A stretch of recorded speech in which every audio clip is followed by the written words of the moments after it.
नमस्कार दोस्तों, स्वागत है आपका हमारे चैनल जीपी पर। दोस्तों, आज बात करेंगे सांप्रदायिकता, जो एक शब्द है जिसको इस देश में ना जाने किस रूप में प्रस्तुत किया गया। धर्मों वर्गों को बांटने के लिए, जिसकी शुरुआत कांग्रेस के तुष्टीकरण की जो नीति थी उससे सांप्रदायिकता को बढ़ावा मिला। विभाजन के समय कांग्रेस नेतृत्व सांप्रदायिक तनावों पूरी तरह नियंत्रित कर नहीं पाया, जिससे पाकिस्तान का निर्माण हुआ। आइए जानते हैं आज दीनदयाल उपाध्याय जी का जो दृष्टिकोण था वो क्या था। उनका कहना था कि सच्चा राष्ट्रवाद किसी धर्म या समुदाय विशेष पर आधारित न होकर भारतीय संस्कृति की सर्वसमावेशी परंपरा पर आधारित होना चाहिए। वे कांग्रेस की तुष्टीकरण के राजनीति के आलोचक थे और मानते थे कि कांग्रेस ने वोट बैंक की राजनीति के कारण राष्ट्रीय एकता को कमजोर किया। उनका एकात्म मानववाद जाति, धर्म या वर्ग से ऊपर उठकर संपूर्ण समाज को जोड़ने का जो दर्शन था, कांग्रेस ने इसीलिए शायद दीनदयाल उपाध्याय जी के विचारों को कभी प्राथमिकता नहीं दी, क्योंकि वह धर्मनिरपेक्षता की बात करती थी और कांग्रेस को तुष्टीकरण करना था। उपाध्याय मानते थे कि भारत का धर्मनिरपेक्षता का मॉडल पश्चिम से कम अलग होना चाहिए।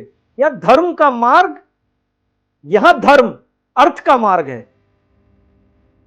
उनके अनुसार कांग्रेस की नीतियां सांप्रदायिकता मिटाने के बजाय उसे राजनीतिक हथियार बना देती। दीनदयाल उपाध्याय जी ने स्पष्ट कहा कि सांप्रदायिकता का समाधान केवल सांस्कृतिक राष्ट्रवाद और एकात्म मानववाद में है, जबकि कांग्रेस की राजनीति कई बार सांप्रदायिकता के प्रश्न को और उलझा देती है।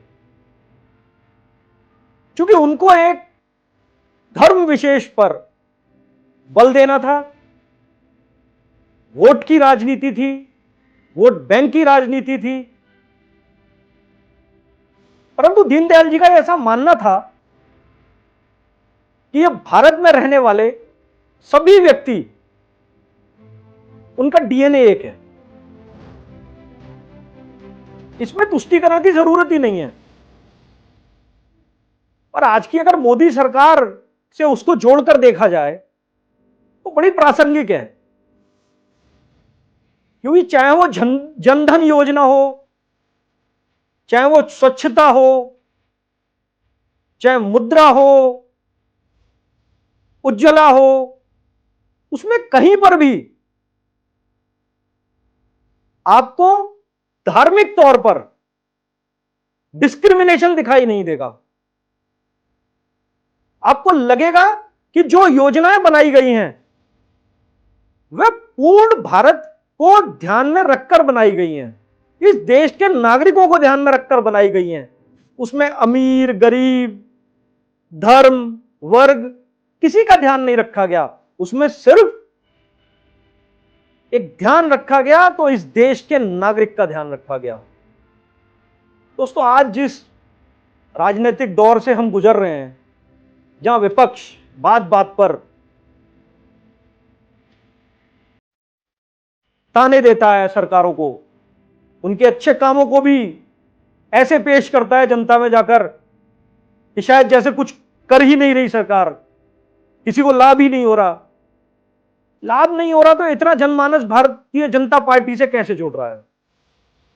आज जब हम दीनदयाल जी को जोड़कर, आज के समय से जोड़कर देखते हैं तो हमें यह समझ आता है कि यह भारत की जनता है जिसने दीनदयाल उपाध्याय जी के उस एकात्म मानववाद, उस मानव दर्शन पर मोहर लगाई है और भारतीय जनता पार्टी की इतनी मजबूत सरकारें बनाई है।